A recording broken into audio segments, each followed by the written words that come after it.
Hello YouTube, this is Morgan, Airspeed Prime, here with my next Legend of Korra comic news update video. And today we have the cover and some details about the Legend of Korra Turf Wars Part 2. So we were expecting this, maybe not this early, but at some point before Part 1 came out that we were going to get the cover for Part 2. And it happened to come out. It seems like it came out early because it wasn't necessarily part of any solicitations as far as I'm aware, or else the solicitations haven't been fully updated just yet. But this website, bncatalyst.ca, which seems to be some sort of a Canadian comics website that has like solicitations and stuff like that, has put the cover up. You can see the cover on screen here, and I'll get to talking about the details of this as we go through.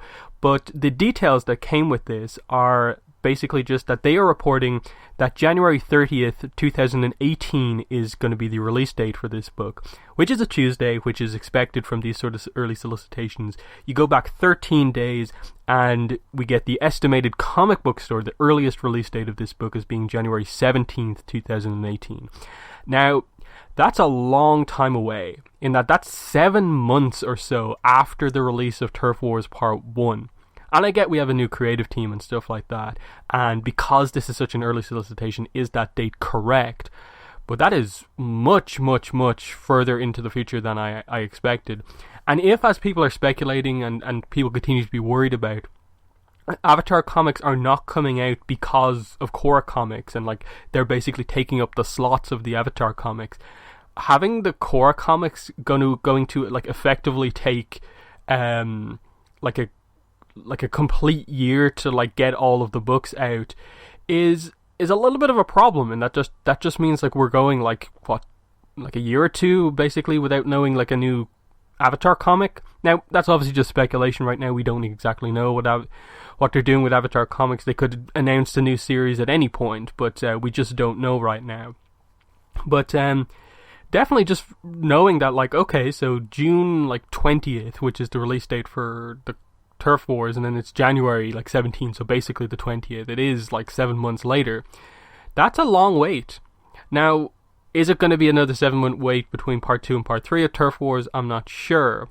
But with like Irene Co basically alluding to the fact that she's only really staying on Korra Comics for this one book, it potentially speaks to the fact that there's maybe some issues with Korra Comics once Turf Wars comes to an end, and that if they want to continue, they're going to have to get a new artist on board, though maybe Irene Co could change her mind. But yeah, the preview that they give here is the exact same preview for Part 1, nothing different about it, which I assume is because they probably have this preview out a little early before all of the details are out for it. But yeah, the only other thing to talk about is the cover itself. And the cover's by Heather Campbell, I assume, because it doesn't really look like Irene Co's art. It definitely looks more like the first cover, and we basically had it announced that Heather Campbell will be doing the covers for these books. It's really nice. Korra on the front in a really cool action pose, Asami in the middle with an interesting pose as well, and in the back we have our villain, who we've had confirmed before as being some sort of a female pompous developer type character. We don't really know if that's necessarily the same character, if this character is the pompous developer, but either way, this character is the villain, and it looks like a woman on the front, so this fits in with what we know.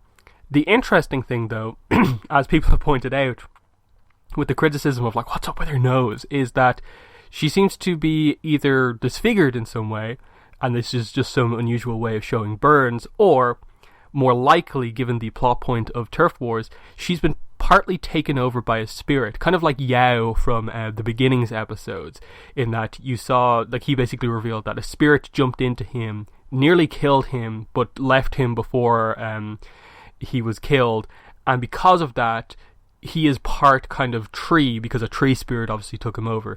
Similar to what one of the hunters experiences when Ai jumps into him, the human begins to turn into Ai to a degree, but he leaves before killing him. So there's that. So this is obviously something along those lines as well. Some sort of a spirit has potentially jumped into this character, left them, but they're somehow like infected by it, or else because of their experience being infected by a spirit are either anti-spirit and Korra's trying to stop her from really causing a rift between the humans and spirits, or maybe she's supporting the spirits and is against humans because she's now kind of part spirit.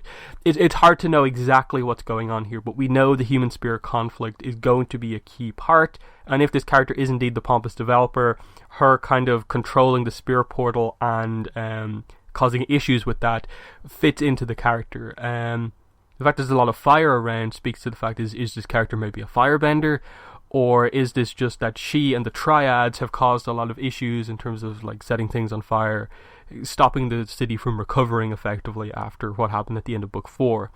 So not a lot to speculate on because we don't have any new kind of plot details about the part 2 description. I assume over the next coming weeks, months, the proper preview for part 2 will come out and we'll have the cover plus a description to go off. But for now, what we have is the part 2 cover, and what we also have is the release date, January 30th for bookstores and January 17th 2018 for comic book stores. I think that could change. That's like a really long way away to even announce this book, so either this is super early solicitations or that date will change, because 7 months between books might make sense given maybe what Irene Co's schedule is, but it seems like a really long time given that Gurihuru are like 4 to 5 months per book.